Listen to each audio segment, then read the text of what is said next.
Hey everybody, Motorport59 here. Uh, I am not a handyman. I'm not really good at much of any of that kind of stuff. I always say that if I try to fix something when I'm done, it looks like the Three Stooges did it. Well, today I changed the weather strip thing on the bottom of my garage door. That in itself ended up not being a very big deal. But I had to take the garage door up. I didn't have to, but by mistake, I unhooked the pieces that go on the tension springs and screwed that all up. And sat there and I thought, you know what? I should have just paid somebody to come and do this. They probably wouldn't have done the stupid things I did. But had I done that, I may not have got the technician that they ended up sending out to me in the end. And the reason for that is, had I called them, they would have probably sent somebody out earlier, and it probably would have been a different person. I don't know. But all I know is that in the end, the guy that they sent out to do everything got everything fixed. And he had an accent that I kind of placed as maybe a Northern Europe or something. Because I asked him, and I don't remember. I think I said Basque or something like that. And he said, oh, kind of.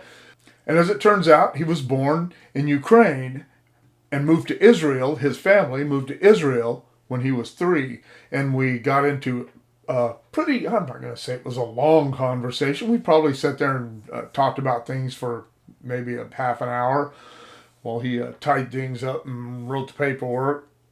He was showing me videos on his phone that weren't news videos. These were videos that I don't know who sent them to him. And he said he still has family in Israel.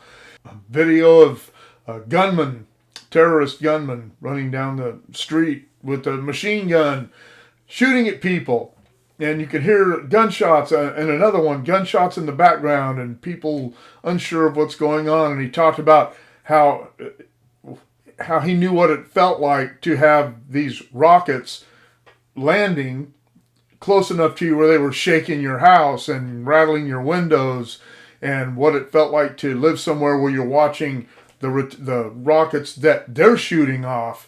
And he served in the Israeli military, as that is a compulsory thing in Israel. And it was an interesting conversation, and he's a very conservative guy. And we talked about how the Bennett administration in Israel is comparable to the Biden administration here. They're toothless and they're cowardly, and they're destroying their countries, and that how what they're doing now in Israel to Netanyahu is the same thing that they're trying to do to Trump, or doing to Trump, by deriding him, suing him, doing all these ridiculous things just to try to further their agenda, because it has nothing to do with the betterment of America in the Biden administration case, or the betterment of Israel in the Bennett administrations. The parallels are they're scary. They're scary. How the left is starting to cause, in my opinion, society to collapse, and it's happening all over the world. We as Americans, it's like I told him. He was talking about the rockets. I said, we are so spoiled in America. I listen to these winebag, worthless, sissy, Gen X crybabies talk about domestic terrorism. In my lifetime, the only true acts of domestic terrorism of which I'm aware are the Oklahoma City bombing and the bombings of the abortion clinics that happened a few times. Many hasn't happened in a long time. I think one was in Atlanta. Gosh, it was so long ago. But these are they're random events. They haven't happened again like that. And these people have the temerity to compare what's going on, to talk about what's going on here right now as domestic terrorism, as people voicing their opinions is some sort of domestic terrorism. It's disgusting when you see what's happening in places like Israel, places like the Ukraine. Those people know what terrorism is. We don't. We really don't. They flew the planes into the towers in New York, and they blew up the parking garage of the towers in '94. Again, a long time ago. I can't hardly remember.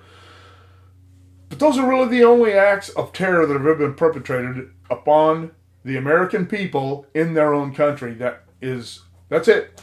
These people in Israel have been living with this since 1948. Historically, the Israelis have been dealing with this forever. Since 1948, it's been nonstop in Israel. They fight this fight all the time.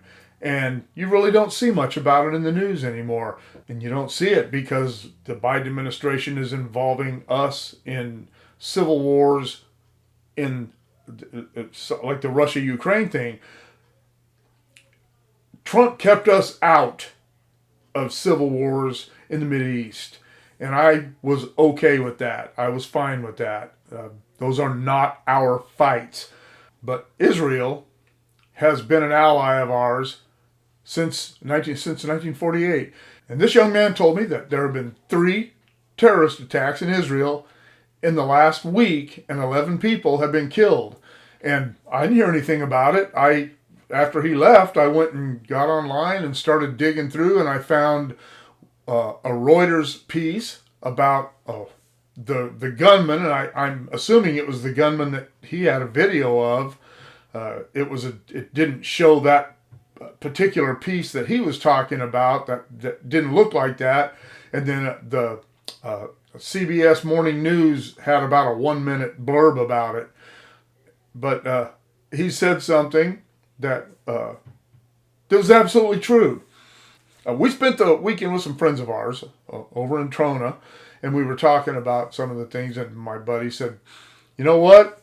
Everybody should be happy about Putin because he cured COVID.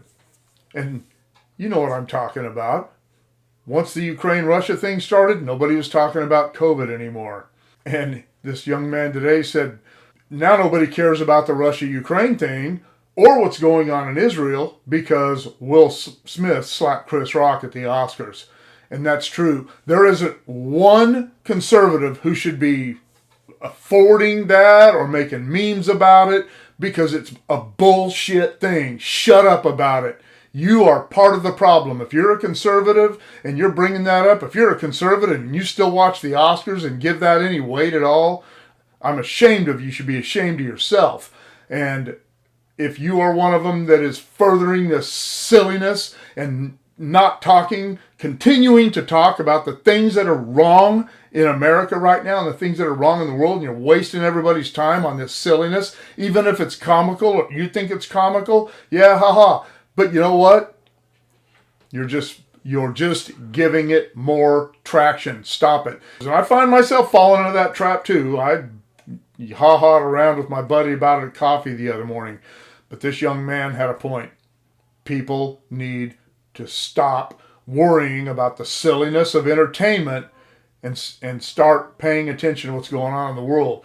And there's no way that we can force the news to cover things, but we all know that the mainstream media is not interested in covering anything that is going to make Biden look bad, and not defending our allies in Israel will make him look bad. I still can't believe that there are Jewish people who vote Democrat. It just astounds me. I just wanted to bring that up, that I actually met someone who has been in that, who's not just talking about some cousin that was over here visiting, or a cousin or a friend of a friend who knew somebody who lived in Israel and served and saw rockets, or somebody who saw true terrorism in action in those parts of the world. This is somebody who's lived it, someone who's seen it. The Ukrainian people don't deserve what's going on.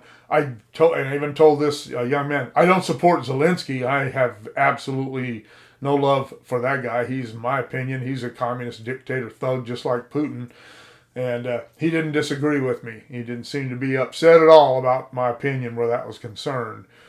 It's the people who suffer through these things. The terrorism in Israel, the terrorism in Ukraine. And that is what the Soviet army is doing. They are terrorizing the civilian population over there. This isn't just people pushing through to try to conquer land. They're trying to break the will of the civilians. That's what happens in war. And I'm not in favor of putting boots on the ground over there. Everyone knows that. But I am in favor of supporting the people there. And when it's all said and done, getting Zelensky out of there. That won't happen, but that's what I would like to see.